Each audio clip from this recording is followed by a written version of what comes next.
प्राणवल्लभ प्रीतम अक्षरातीत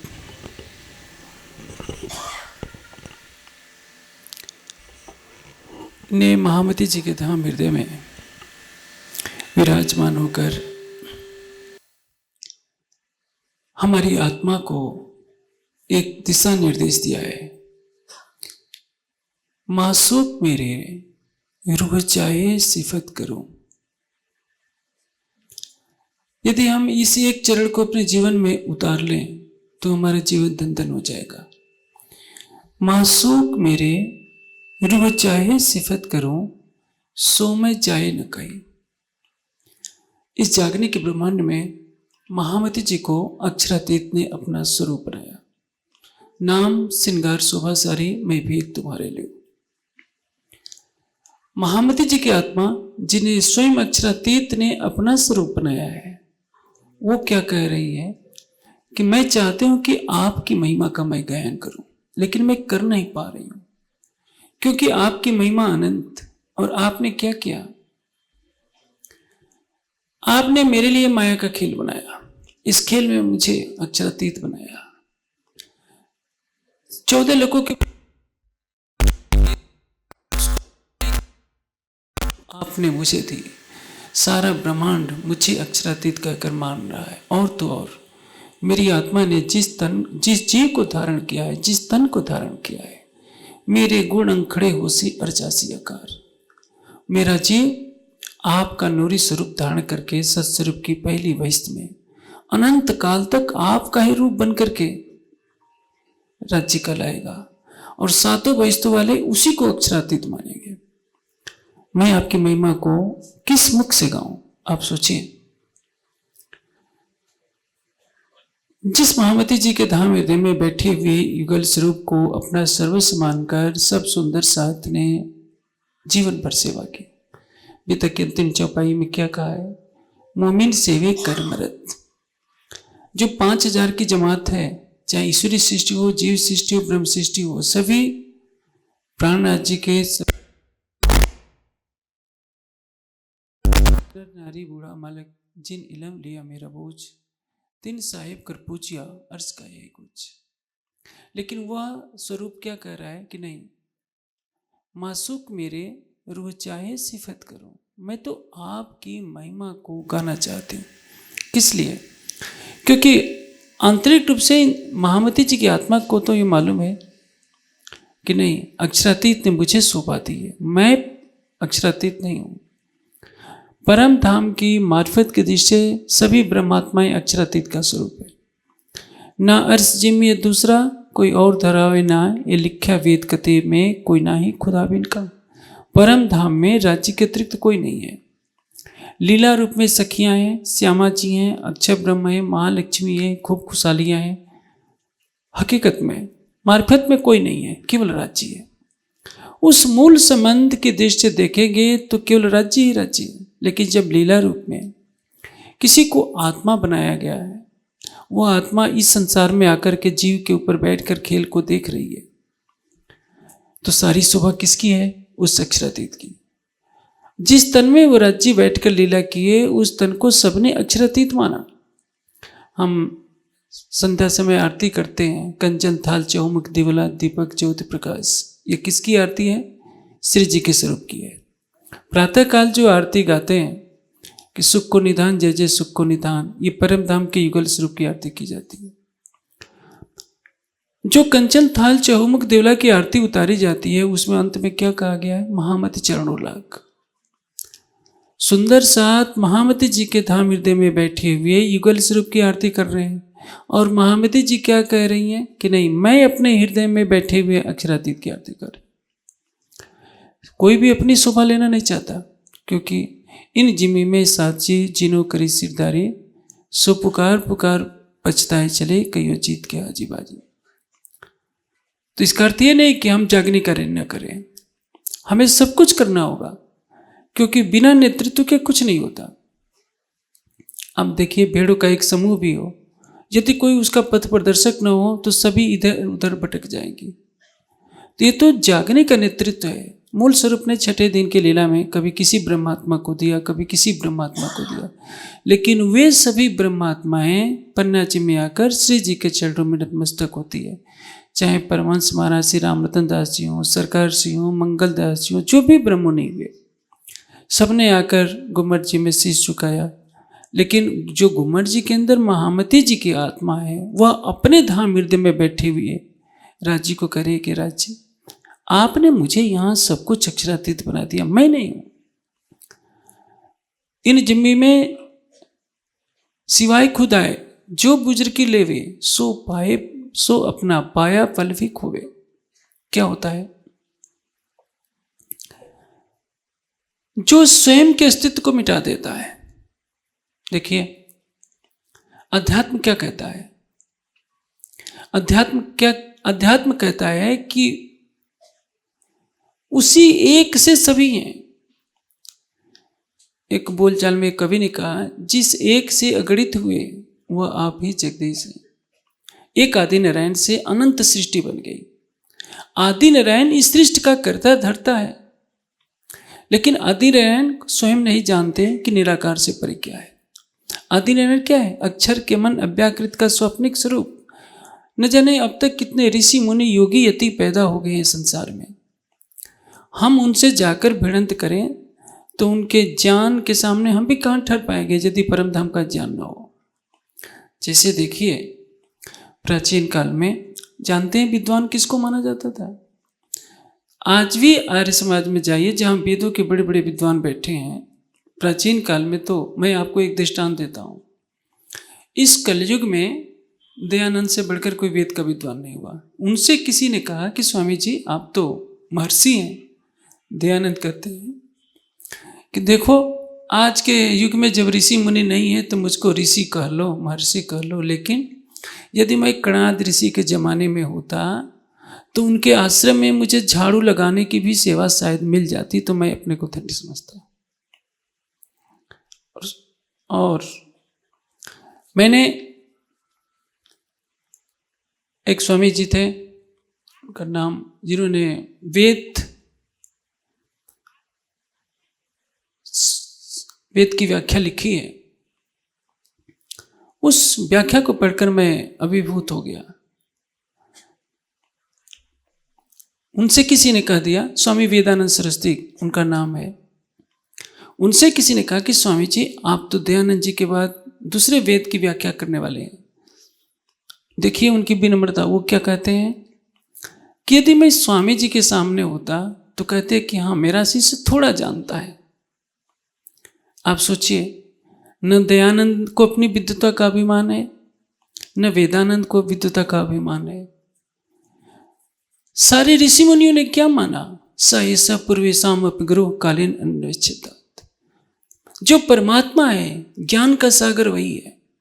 इस सृष्टि में यदि कोई भी व्यक्ति अपने धन का, अपने पद का, अपने ज्ञान का, अपने यौवन का अहंग लेता है तो अज्ञानी कहलाता है। सबसे बड़ा ज्ञानी कौन है? जिसको अपनी अज्ञानता का बोध है। पूर्ण ज्ञान किसके पास है? केवल सर्वशक्तिमान परमात्मा के पास। इस संसार में महामती जी की आत्मा को राज्य ने अपनी शोभा दी। सबसे बड़ी मुझे करी ऐसी करी न कोई। महामती जी की आत्मा को जो शोभा मिली है, आप देखिए ब्रज में अक्षर की आत्मा आती है, श्री कृष्ण जी के तन में प्रेम लीला होती है। रास में वही अक्षर की आत्मा है, बसरी सूरत के रूप में वही अक्षर की आत्मा है। चौथे दिन की लीला में श्यामा जी की आत्मा आती है, पांचवें दिन की लीला में महामती जी की आत्मा आती है। लेकिन महामती जी के तन से खिलवत परिक्रमा सागर श्रृंगार का ज्ञान अवतरित होता है।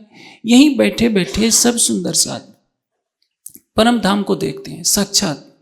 कैसे? एक बार बंगला जी दरबार में श्री जी ने पूछा, लालदास बताओ हौज कौसर की पाल ठोस है कि पोली? अब लालदास जी वहां समाधि लगाने थोड़े जाएंगे। धरती पर गुस्सा मारा बम की आवाज होती है। कहते हैं कि धामधनी हौज कौसर की पाल पोली है। कितना आत्मविश्वास है, क्योंकि लालदास जी ने अपना हृदय किसको समर्पित किया है? महामती जी के चरणों में। तभी वो चाहे बीतक लिखें, तब चाहे 72 माज्य लिखें, चाहे वृत्त लिखें, सब जगह क्या कहते हैं? महामती कहे, लालदास कहे, कहीं एक दो जगह आया, केवल सूरत के प्रसंग में आया है, अब लाल आगे की कहूँ जो झगड़े की बुनियाद, एक दो जगह ही मिलेगा। लेकिन लालदास जी के मन में क्या है? मेरा सर्वस्व कौन है? जो महामती विराजमान है। ये हम सुंदर साथ के लिए एक सिखापन है कि हम सुंदर साथ आपस में लड़ते हैं, किसके लिए? वर्चस्व के लिए। ट्रस्ट के लोग आपस में झगड़ते हैं, विद्युत मंडल आपस में झगड़ता है, सेवा करने वाले कहते हैं कि हमने इतनी सेवा दी, हमारा तो बोर्ड पर नाम ही नहीं आया। कोई स्वयं को मिटाना नहीं चाहता, और जो स्वयं को मिटा देता है वही सर्वोपरि होता है। श्यामा जी की आत्मा जिस तन में राज्य बैठे हैं, उस श्यामा जी की आत्मा सबसे चिट्ठी लिखवाती है कि आप लोग राज्य से कह दो कि राज्य मेरे तन से जागनी क्यों नहीं शुरू करवा देते? महामती से, इंद्रावती से बाद में करा लेंगे। कितनी बड़ी हंसी करा दी। तो इसका तात्पर्य क्या है? कितना बड़ा गुनाह लग गया, कभी किसी ने सोचा है? इसका अर्थ यह है कि अक्षरातीत को क्या समझ नहीं है कि पहले उनसे करवा ले। अक्षरातीत क्या चाहते हैं? प्रेम किसको कहते हैं? प्रेम वहां से प्रारंभ होता है जहां अपने अस्तित्व को मिटा दिया जाता है। पति पत्नी में, भाई बहन में, किसी में भी लगाओ, जहां दोनों का अहंग खड़ा होता है वहां से टकराव प्रारंभ होता है। जहां अब देखिए, दांत मुख है, दांत कितना कठोर है, और जीभ 32 दांतों के बीच में रहती है, लेकिन सकुशल रहती है। यदि जीभ भी दांत की तरह ही हो जाए तो क्या मेल होगा? एक झुक जाने वाली है, जिधर देखिए छोटी बड़ी हो जाती है, दांत अकड़े रहते हैं। इसलिए मरते समय तक जीभ को कुछ नहीं होता, दांत ही गिरते रहते हैं, क्योंकि वो अकड़े रहते हैं, और दांत की भी अपनी उपयोगिता है। इस संसार में जिसने सारी शोभा मूल स्वरूप को दे दी, वो बाजी मार ले जाता है। वाणी क्या कहती है? विकार सारे अंग के, काम क्रोध दिमाग, सो बिना विरह न चले, होए नहीं दिल पाग। जो कोई मारे इन दुश्मन को, करे सब दूनी को आसान, पहुंचावे सबो चरण धनी के, तो भी लेना न तिन गुमान। पहुंचावे सबो चरण धनी के, इसका क्या अर्थ है? हमारे पास इतना ज्ञान हो जाए कि सारी दुनिया को अकेले ही तारतम्य देने की शक्ति रख लेते हैं, तो भी लेना न तिन गुमान। आप ये अधिकार अहंकार न लीजिए कि मैंने कर दिया। जैसे एक फैशन चल गया है कि प्राणनाथ जी तो 12,000 पाठ नहीं करा सके, हमने करा दिया।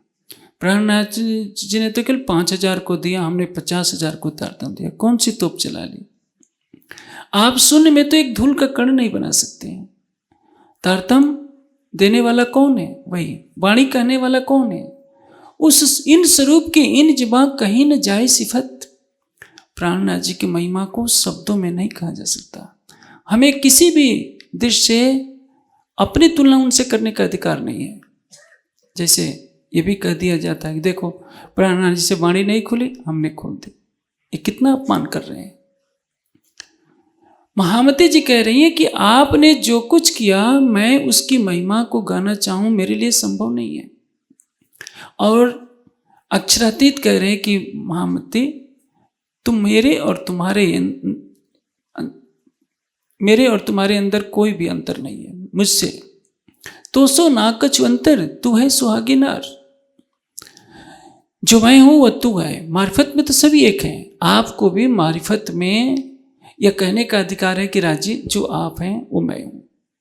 लेकिन जैसे मैं आपको एक बात बताता हूं। एक माँ धूल में लिपटे हुए अपने छोटे बच्चे को गले लगा देती है। माँ का कपड़ा गंदा हो जाता है, लेकिन माँ है, बेटा बेटा है। अब बेटा कहे कि माँ तुझे मेरे पैर छूने पड़ेंगे, क्योंकि मैं और तुम तो बराबर ही हैं। एक बार मैं तेरा छूऊंगा, तू एक बार मेरा छू, तो ये तो उचित नहीं होगा। माँ के प्रेम ने धूल भरे बच्चे को गले लगाने के लिए विवश किया, तो इसका तात्पर्य नहीं है कि वो माँ की बराबरी कर लेगा। उसी तरह से इस संसार में अक्षरातीत आशिक बनकर हमें जगाते हैं, हमें अपनी परम धाम की निधियां देते हैं। जो हमें कुछ देता है वो कौन है? आशिक, प्रेमी। अब जब हमारी आत्मा जागृत हो गई तो वो स्वयं मासूक राज्य को बनाती है। अब कहती है कि राज्य, अब आप सिंहासन पर बैठिए मेरे हृदय में, अब आपकी मैं महिमा गाऊं। अब देखिए, श्रीजीत दीप बंदर जाते हैं, मस्कत जाते हैं, और जहां जहां जाते हैं, उसके पश्चात हिंदुस्तान आते हैं, सूरत से होते हुए, मेरठा होते हुए दिल्ली जाते हैं, हरिद्वार जाते हैं, पुनः उदयपुर से होते हुए मंदसौर, औरंगाबाद, रामनगर होते हुए पन्ना जी पहुंचते हैं। एक एक आत्मा को खोज करके निकालना है। स्वयं चल कर जाते हैं, पैदल। आजकल तो हम 100 दिन की यात्रा पर भी निकले हैं तो अच्छी अच्छी गाड़ियों में चल लेते हैं, हर जगह भोजन की व्यवस्था रहती है।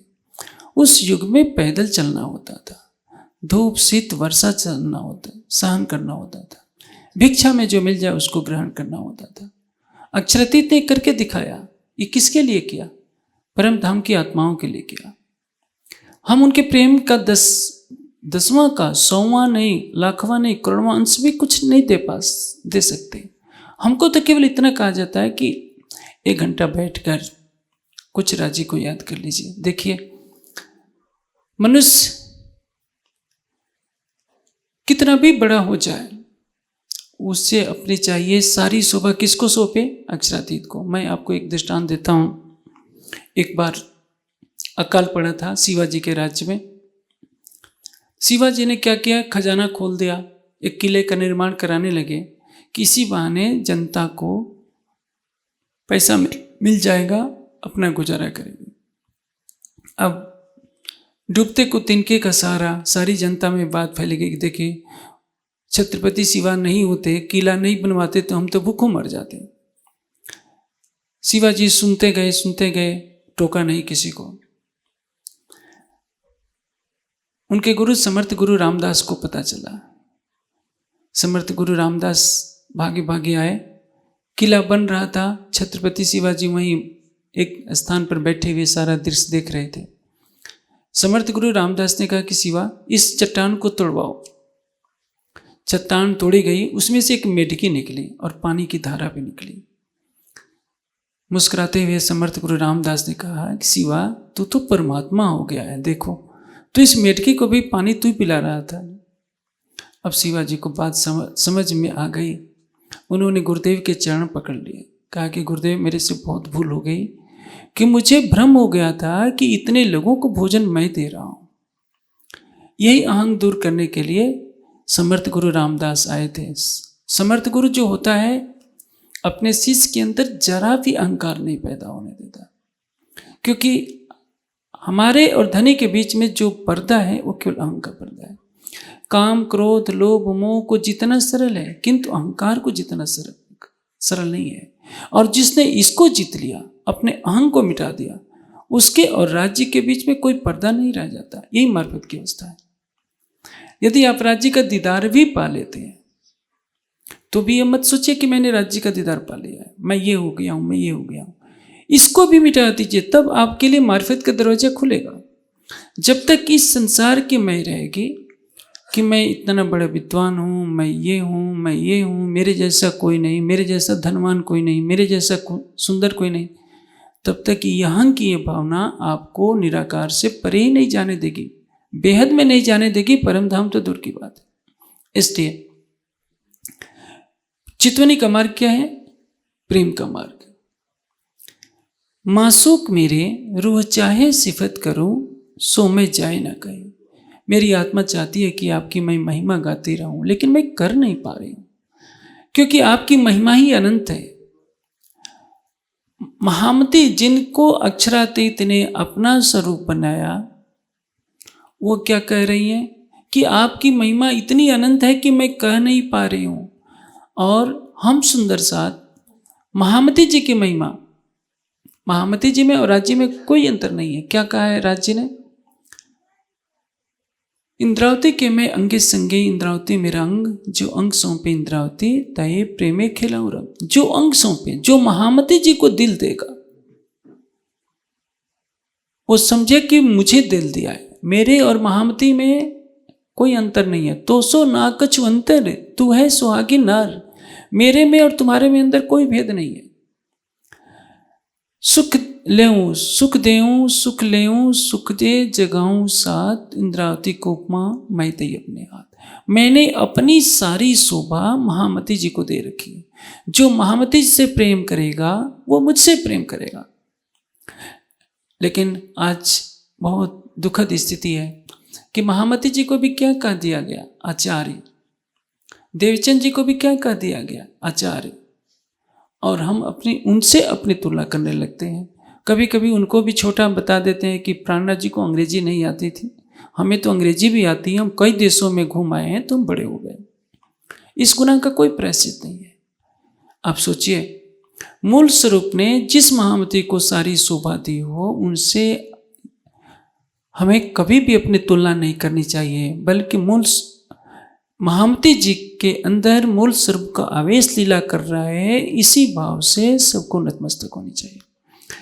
विकृति कहाँ से फैलती है? जब स्वरूप की पहचान नहीं होती है, तो वास्तविकता को कोई समझने का प्रयास नहीं करता। जैसे समाज में जो संघर्ष की स्थिति है, उसका कारण क्या है? वर्चस्व की लड़ाई के कारण ही सारे मनमुटाव हैं। हर कोई सोचे कि मैं परम धाम की आत्मा हूं। सारी शोभा किसकी है? अक्षरातीत की है। अक्षरातीत ने अपनी सारी शोभा किसको दी है? महामती जी को दी है। तो कोई झगड़ा नहीं। एक बार प्रहलाद को जानते हैं, पौराणिक कथा है, होलिका अपनी गोद में लेकर बैठ गई और आग जला दी जाती है कि प्रहलाद जल जाए, क्योंकि होलिका को वरदान था कि वो कभी जल नहीं सकती थी। होलिका जल जाती है, प्रहलाद बच जाते हैं। जो भीड़ होती है प्रहलाद की जय जयकार लगाने लगती है। प्रहलाद कहते हैं कि नहीं, मेरी जय जयकार नहीं लगाओ, उस परमात्मा की जय जयकार लगाओ जिसकी कृपा से मैं भी सुरक्षित हूं। हमें क्या सोचना चाहिए कि उस अक्षरातीत किसी के समान कोई भी नहीं है। परम धाम में हम सभी एक हैं।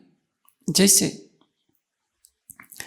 घर में होते हैं तो पत्नी पति से लड़ाई भी कर सकती है। मान लीजिए कि किसी का पति मुख्यमंत्री हो, तो पत्नी तो घर में खूब नोक झोंक कर लेगी, किंतु क्या उसके ऑफिस में भी जाकर नोक झोंक करेगी?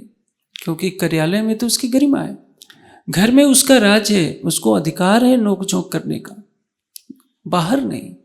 उसी तरह से समझिए, इस माया के संसार में परम धाम की आत्माएं आई हैं, तो उनका पहला कर्तव्य क्या है कि अक्षरातीत की महिमा गाएं। अक्षरातीत ने शोभा किसको दी है? महामती को दी है।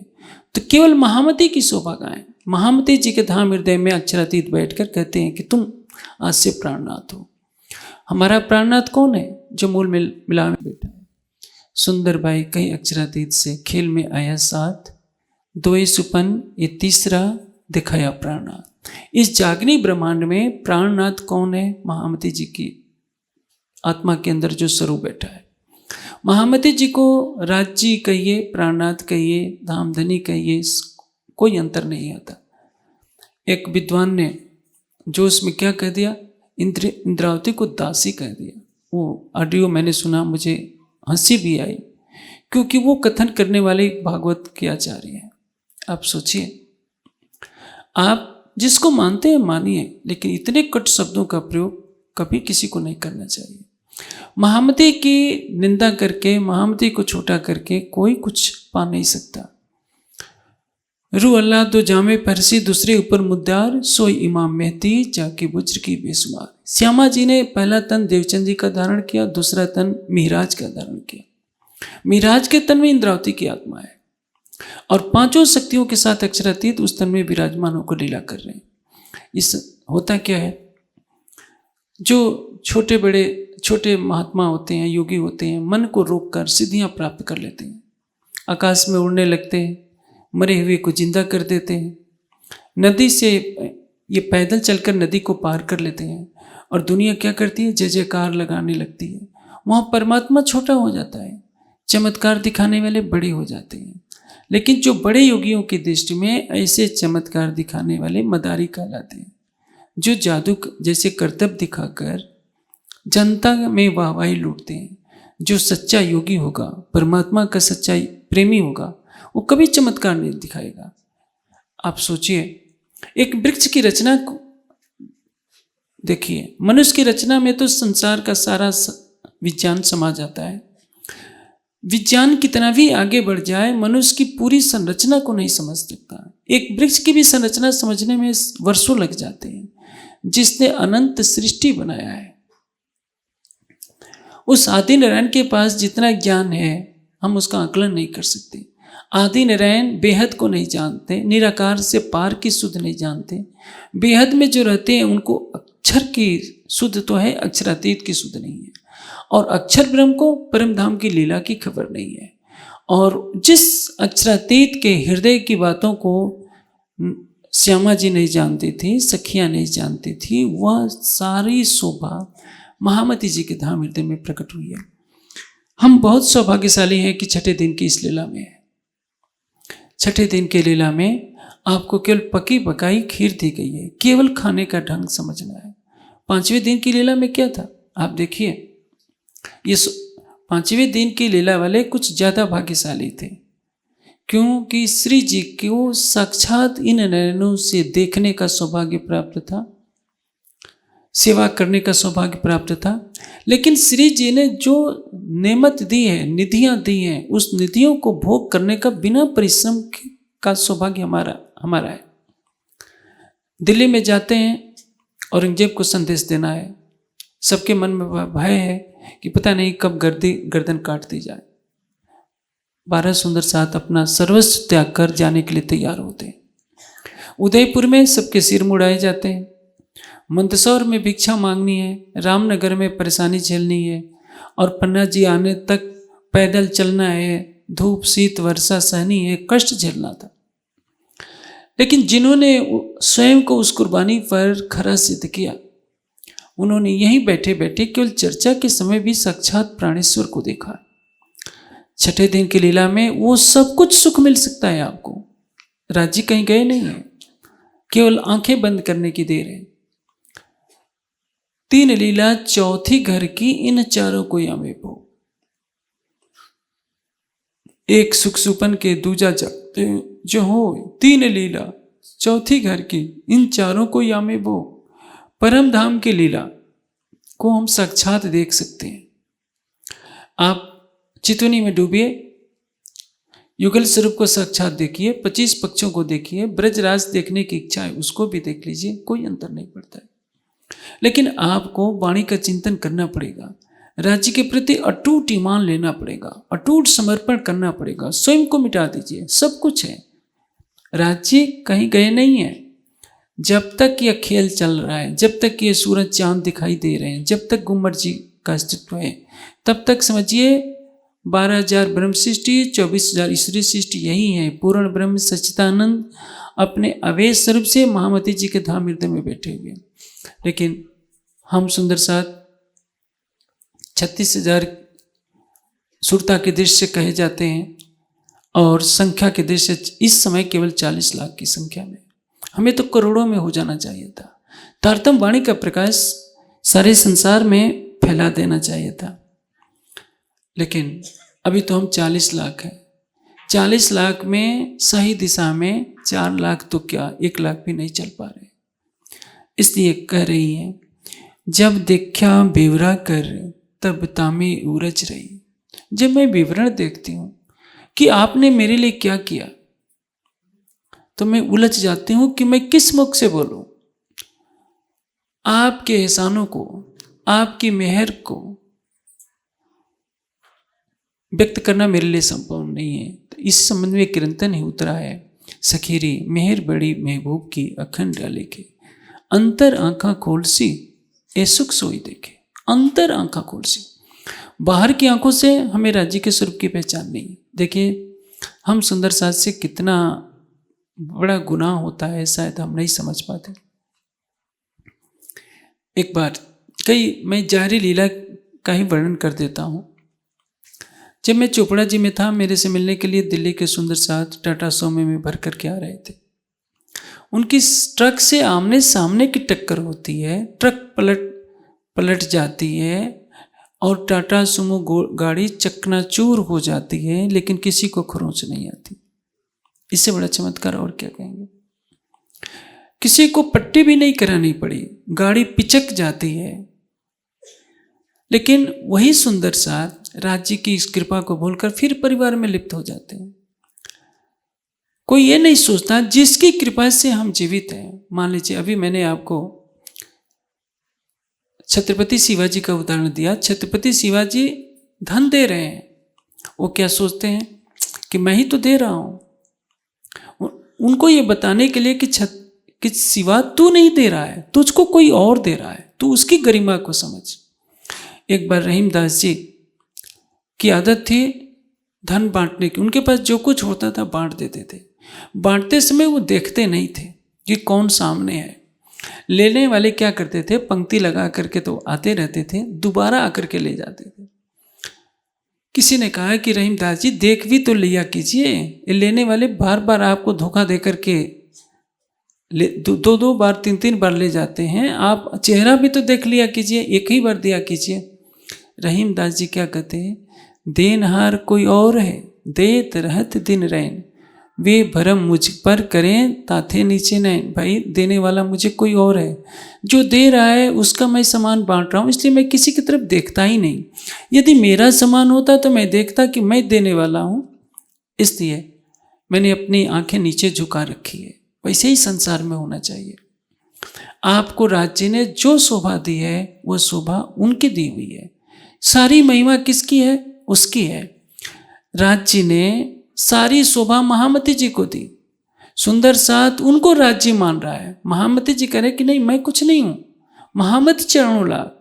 सुंदर साथ मेरे तन को राज्य समझकर प्रणाम कर रहा है। मैं अपने हृदय में विराजमान आपके स्वरूप को मैं प्रणाम कर रहा हूं, और मेरी शोभा नहीं, यह शोभा किसकी है, केवल आपकी है।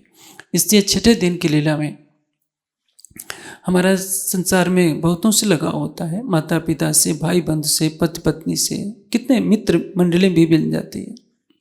लेकिन सोचिए कि इनका अस्तित्व किससे है, राज्य से है। हम राज्य से अधिक किसी को न समझें। मैं ये नहीं कहता हूं कि सारे रिश्तों को तोड़ दीजिए, रिश्तों को निभाइए, लेकिन सोचिए आपका दिल किसका है, अक्षरातीत का। आपके दिल पर पहला अधिकार किसका है, राज्य का।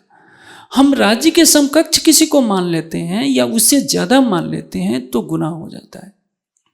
हाँ, किसी से हमारा बहुत लगाव है तो उसके दिल में राज्य को, छवि को देखें, तब तक तो ठीक चलेगा। परम धाम के संबंध से किसी ब्रह्मात्मा को भी उनके समकक्ष मानते हैं तो तब तक तो ठीक है, लेकिन मूल स्वरूप से अधिक किसी को न मानिए। मेरे कहने का अर्थ ये नहीं कि आप भेदभाव रखिए। आप किसी परमहंस से भी जुड़े हैं तो मान लीजिए कि परमहंस महाराज श्री रामतन दास जी से आपको बहुत प्रेम है, तो उनके हृदय में बैठे हुए राज्य को देखिए। किसी मंदिर से आपको बहुत लगाव है तो मंदिर में आप युगल स्वरूप को देखिए। ये मत देखिए कि यहाँ तो हीरे चढ़े हुए हैं, सोने के हार हैं तो ये बड़ा हो जाएगा। राज्य को कोई सोने से नहीं खरीद सकता, हीरे मोतियों से कोई नहीं खरीद सकता। हम अपना हृदय देकर उनको खरीद सकते हैं। इंद्रावती जी की आत्मा क्या कह रही है कि राज्य, आप मुझे अच्छी तरह से जानते हो कि ब्रज में मैंने कैसे नाच नचाया था, रास में मैंने आपको बार बार आया था। मैं जहां हूं वहीं चुपचाप चले आओ, जैसा मैं कहूंगी वैसा ही तुम्हें करना पड़ेगा, जैसे मैं नाचने को कहूंगी वैसे ही आपको नाचना पड़ेगा। ये कौन बोल रहा है? महामती का समर्पण बोल रहा है, महामती का प्रेम बोल रहा है, अहंकार नहीं बोल रहा है। प्रेम के बल पर महामती जी ने सब कुछ किया, अपने अस्तित्व को मिटाया। हम अपने अस्तित्व को खड़ा कर लेते हैं, यही हम हार जाते हैं। कि जैसे समाज में जब हमें शोभा मिलने लगती है तो हमारी भौहें तन जाती है, गर्दन तन जाती है। देखिए संसार मुझे इतना बड़ा मान रहा है। नहीं, इस शोभा को मिटा दीजिए। अपने अस्तित्व को जो समाप्त कर देता है वो सर ऊपर हो जाता है। खिलवत में एक चौपाई आती है, मारिया कैया काढ़िया कैया और कैया हो जुदा। माई खुदी को मारना काढ़ना। जैसे आपके पास बहुत ज्ञान है, आपने ये मन में धारणा कर ली कि मैंने माई खुद, मुझे कोई ज्ञान नहीं है, जो कुछ है उसका ज्ञान है। केवल कहने से नहीं होगा। आपको भरी सभा के बीच में यदि महामूर्ख कह दिया जाए तो आपको तनाव नहीं होना चाहिए कि मुझे महामूर्ख क्यों कह दिया, मुझे तो इतना आता है। यदि आपके अंदर विकार आ गया तो आप जीती हुई बाजी हार गए। मारिया कहया, मैं खुदी को मारना, काढ़िया कहया, आपने अपने दिल से निकाल दिया कि मेरे पास कुछ ज्ञान है, मेरे पास धन है, मेरे पास रूप है। और कहया हो जुदा, जुदा होने का तात्पर्य क्या है? भुला दिया आपने अपने को। मेरे पास कुछ नहीं है, मेरे पास जो धन है वो राज्य का है, मेरे पास जो कला है वो राज्य की है, ज्ञान है राज्य का है, और सब उसका दिया हुआ है। यही मैं खुदी टले तो बाकी रहिया खुदा। जो इस अवस्था में पहुंच जाएगा तो वो सुंदर साथ नहीं रहेगा, बाकी रहिया खुदा। उसमें मार्फत की अवस्था आ जाएगी, उसमें और राज्य में कोई भी अंतर नहीं रह जाएगा। ये वाणी की शिक्षा है। और इस प्रकरण में कीर्तन का ये प्रकरण है, हमारी आत्मा के लिए बहुत बड़ी शिक्षा दे रहा है। सब थे बड़ी मुझे करी, ऐसी और न तुझी को है। सीधे कह दिया आपने 12,000 ब्रह्मश्रेष्ठियों में सबसे बड़ा कर दिया, और तो और श्यामा जी से भी बड़ी शोभा आपने मुझे दे दी। रू अल्लाह तो जामे परसी, दूसरे ऊपर मुद्दार, सोई इमाम में दी जाकी बुज्र की बेसुमार। देवचंद जी के तन से लीला होती है, सुंदर साथ अड़िका देकर के प्रसन्न हो जाता है, मस्त हो जाता है, लेकिन किसी को स्वरूप की पहचान नहीं होती है, क्योंकि वो निद्रा की लीला चल रही है। अभी मैं सुंदर साथ से आग्रह करूंगा कि सुंदर साथ तनों को न पकड़े, उस लीला को पकड़े। विक्रम संवत 1735 से पहले अभी रात्रि है, मिहराज के तन से भी लीला हो रही है। 1712 में सतगुरु धनी श्री देवचंद जी का तन ओझल होता है। 1712 से लेकर 35 तक अभी रात्रि की लीला चल रही है। 1735 में उजाला होता है, जब श्यामा जी के स्वामित्व के 40 वर्ष प्रारंभ होते हैं। इसके पहले रात्रि चल रही है।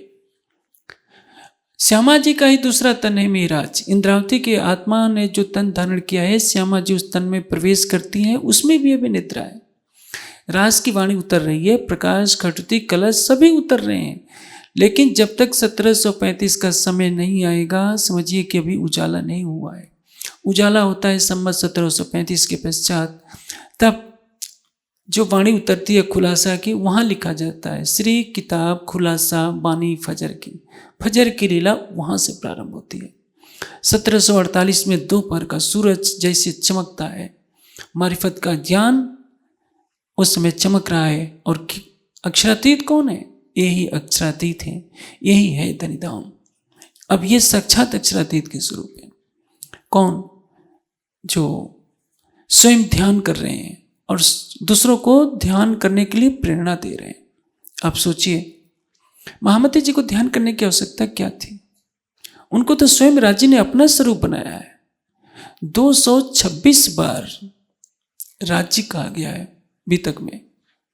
जिस स्वरूप को 226 बार राज्य कहा गया है, 4 बार हक कहा गया है, उस स्वरूप को आज आचार्य कहा जाता है। कितनी पीड़ादायी बात है।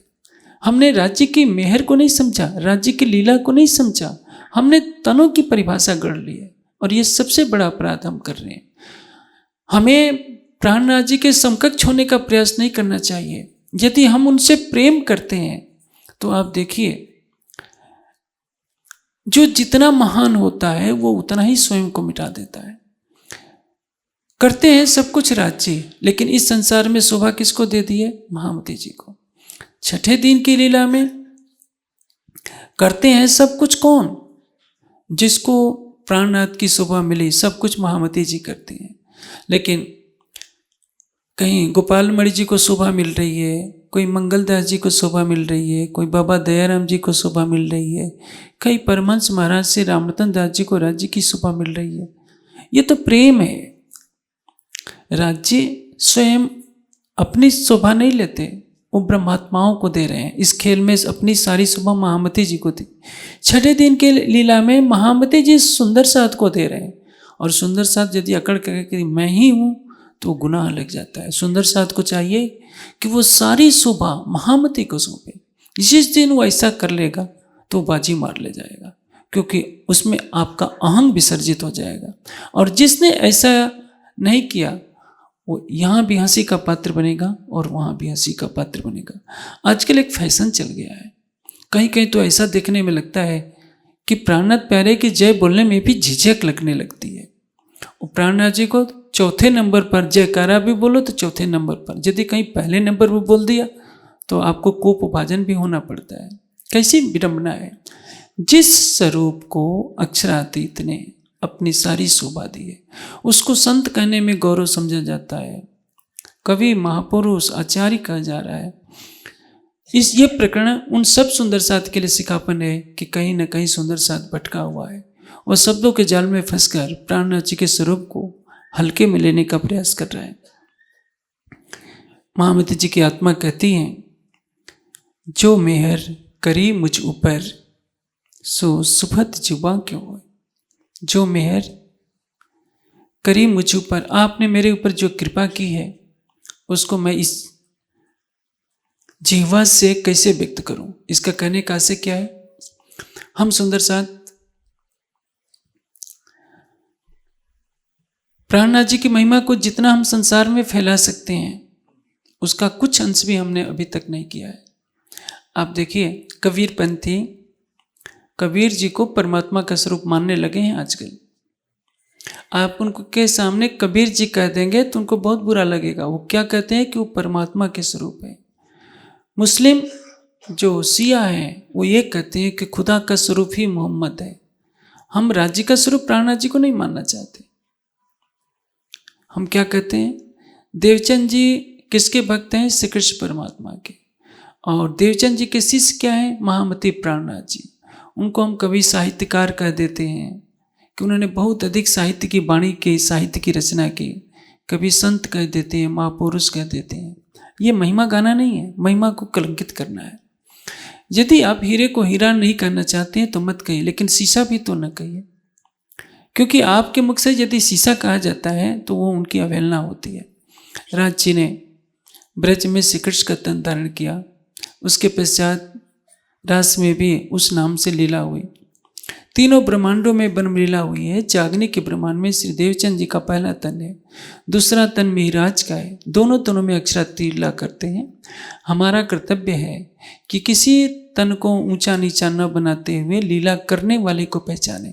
जैसे स्वयं महामती जी की आत्मा राज्य को संबोधित करते हुए कह रही है कि मासूक मेरे रूह चाहे सिफत करे करूं सो मैं जाए ना कहे। यह मेरी शोभा नहीं है, यह शोभा किसकी है, अक्षरातीत की है। किन विध मैं तुमको कहूं, मेरे पास ऐसे कोई शब्द नहीं है जिससे मैं आपकी महिमा का वर्णन कर सकूं। किन विध मैं तुमको कहूं, आपने जो मेरे ऊपर किया है कि 14 लोक के सारे प्राणियों को मेरे तन से अखंड किया है। यह माया का खेल मेरे लिए बनाया, मेरे हाथ से उनको अखंड कराया, मेरे हाथ से सभी धर्म ग्रंथों के रहस्य को खुलवाया। क्या आदि नारायण को पता है, जो आदि नारायण ने सृष्टि की रचना की है, आदि नारायण के माध्यम से वेदों का ज्ञान अवतरित हुआ है, लेकिन स्वयं आदि नारायण को भी वेद के सारे रहस्य नहीं मालूम है। मेरी बात आपको अटपटी लगती होगी। वेद में ब्रह्मपुरी का वर्णन है कि परम धाम कहाँ है, त्रिपादूर्त उदयत पुरुषा। आदि नारायण तो नारायण के निराकार के परे की बात नहीं जानते। तारतम ज्ञान का प्रकाश होने से हम वेद के अर्थ लगाकर बता सकते हैं कि परम धाम कहाँ है। नारायण को ये ज्ञान नहीं है, ब्रह्मा विष्णु शिव को नहीं है। मोहम्मद साहब कुरान को लाते हैं, जिस स्वरूप के द्वारा कुरान के बातिनी अर्थ खोले जाते हैं। बताया जाता है कि मेराज क्या है, मोहम्मद के रूह को कैसे नासूत से मलकूत, जबरूत से होते हुए लाहूत में पहुंचना होता है, हाहूत कैसे परम धाम के मूल मिलावे में दर्शन होता है। ये सारी बातें किसी को नहीं मालूम। जिब्रील को नहीं मालूम, अस्राफिल को अब पता चला है, मेरे हृदय चरण धनी के इन्हें ये फल पाया। तो यह सारी शोभा किसको मिली?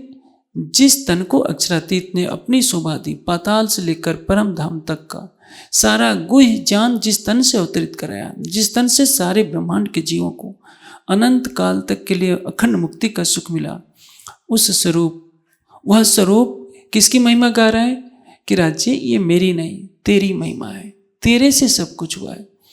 आप देखिए बरार परगने का जो हाकिम का जो सेवक था, श्री जी नदी के उस किनारे पर स्नान कर रहे हैं, ईश्वरी सृष्टि है और एक ही रट लगा रखी है, तू ही खेल दिखाने वाला है, तेरे से सब कुछ हुआ, तू ही तू है। वो नदी पार करता जा रहा है, नदी में डूब जाता है, उसको पता ही नहीं कि नदी में गहरा जल है, मैं डूब भी जाऊंगा। कितनी दीवानगी है। हम सुंदर साध के लिए सिकापन है, उस बेचारे ने तो कुछ ही चर्चा सुनी होगी, हमें तो 18,758 चौपाइयों का खजाना अर्थ सहित मिल गया है। उस समय के सुंदर साध को इतना वाणी का रस नहीं मिल पाया।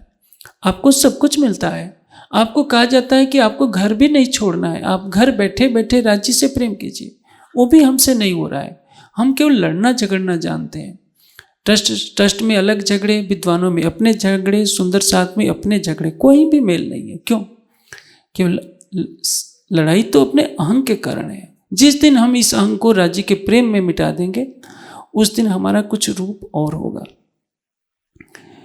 किन विध मैं तुमको कहूँ, क्यों कर दिल धरूं, आपकी मेहर को, आपकी अनंत कृपा को अपने दिल में कैसे धारण करूं, क्योंकि आपकी महिमा अनंत है, तो आपकी मेरे ऊपर होने वाली मेहर भी अनंत है, उसको शब्दों में आंका नहीं जा सकता।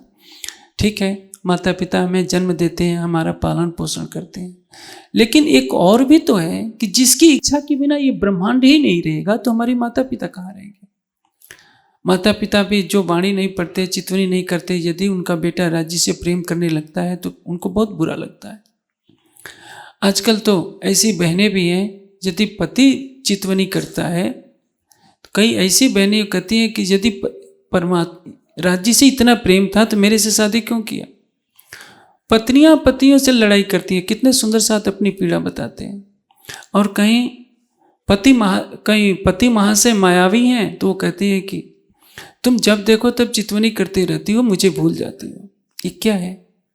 ये कौन बोलता है? माया के जीव बोलते हैं। उनको उस सर्वशक्तिमान की महिमा का ख्याल नहीं है। अरे भाई, तो 5 तत्व का पुतला लेकर सर्वशक्तिमान को अपने से छोटा समझता है। पत्नी भी सोचती है कि मैं बड़ी हूँ, मेरे और पति के बीच में राज्य नहीं आए। पति सोचता है कि मेरे और पत्नी के बीच में राज्य नहीं आए। तो ये इससे बड़ी बदनसीबी और क्या है, जिसकी कृपा से हमारे 14 लोगों जैसे असंख्य 14 लोगों के ब्रह्मांड है। माया के जीव बेचारे समझ नहीं पा रहे हैं। ये उनका दोष नहीं है, ये माया का प्रभाव है। इसके लिए हम दोषी हैं कि यदि हमने ब्रह्मवाणी को संसार में फैलाया होता तो आज सारा संसार राज कर रहा होता, सारा संसार चितवनी में डूबा होता। इसके दोषी हम हैं। हमने न संसार को प्राणनाथ की पहचान बताई, न वाणी की पहचान बताई, न चितवनी की पहचान बताई। आजकल तो 3 की पहचान दी जा रही है, गुरु, गादी और मंत्र। मंत्र में तो ज्ञान होता है। आप मंत्र रटते रहिए। मैं पेन ड्राइव में कई घंटों की रिकॉर्डिंग कर दूं और उसको माइक पर बजाता रहूं तारतम, तो क्या हो जाएगा? पेन ड्राइव परमहंस बन करके खड़ा तो नहीं हो जाएगा। वो तो आवाज है। आपको राज्य की पहचान नहीं, केवल जपते रहिए, क्या होगा?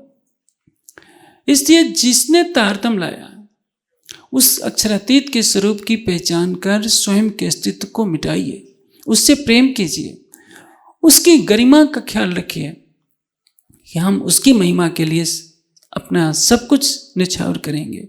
देखिए, मुस्लिम आतंकवादी बनते हैं, मुस्लिम मांस खाते हैं, मुस्लिम क्रूर होते हैं, इसमें कोई शक नहीं। लेकिन एक बात उनके जहन में भरी रहती है कि मोहम्मद साहब की गरिमा के लिए हम अपने प्राण देने को तैयार हैं।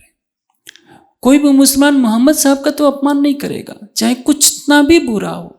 और हम सुंदर साथ प्राणनाथ जी को छोटा करने में अपना गौरव समझते हैं। कभी सोचे इस गुनाह का क्या प्रायश्चित है?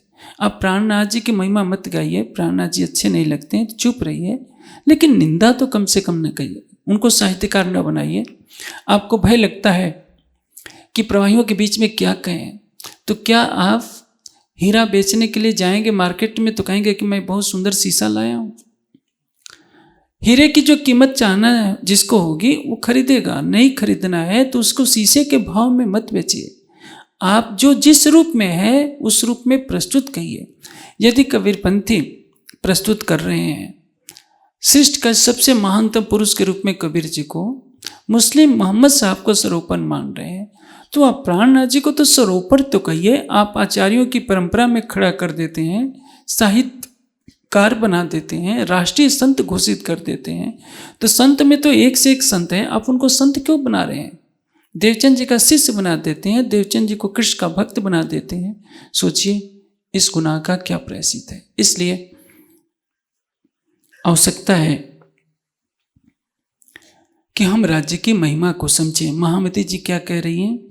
ले एहसान तुम्हारे दिल में, मैं गुजरान क्यों करूं, मैं इस दुनिया में कैसे रहूं। आपके जब एहसान को देखती हूं, आपकी कृपा को देखती हूं, तो लगता है कि मेरा पल पल आपके प्रति कैसे समर्पित हो जाऊं। महामती जी की आत्मा क्या कह रही है? जिन दिस मेरा पीव बसे, मैं तीन दिस पर हूं कुर्बान। एक कवियत्री हुई है सुभद्रा कुमारी चौहान, उन्होंने एक बहुत मार्मिक बात लिखी है फूल की तरफ से। फूल का संबोधन है, मुझे तोड़ लेना बनमाली, उस पथ पर तुम देना फेंक, मातृभूमि पर शीश चढ़ाने, जिस पथ जावे वीर अनेक।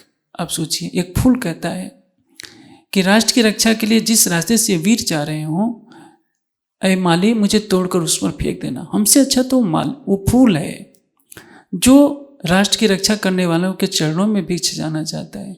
जिस अक्षरातीत ने हमें यहीं बैठे बैठे परम धाम के दर्शन का सौभाग्य दिया है, जिस अक्षरातीत ने अपने ज्ञान से हमें सारे अंधकार से परे निकाला है, जो अक्षरातीत हमारी आत्मा के धाम हृदय में प्राण की नली के शिव निकट है, उस पर हम त्याग क्या करना चाहते हैं? कुछ नहीं करना चाहते। त्याग भी नहीं कीजिए। यदि कम से कम अपने हृदय में अपने आराध्य को तो सर्वस्व मान करके आधे घंटे 15 मिनट बिता लिए कीजिए। इतना भी आप नहीं कर सकते हैं तो हमारे गुनाहों का बोझ कहीं इतना ना हो जाए कि परात्मा में जगने के बाद हम राज्य से आंखें मिलाने के काबिल ना हो पाए। और आजकल यही हो रहा है।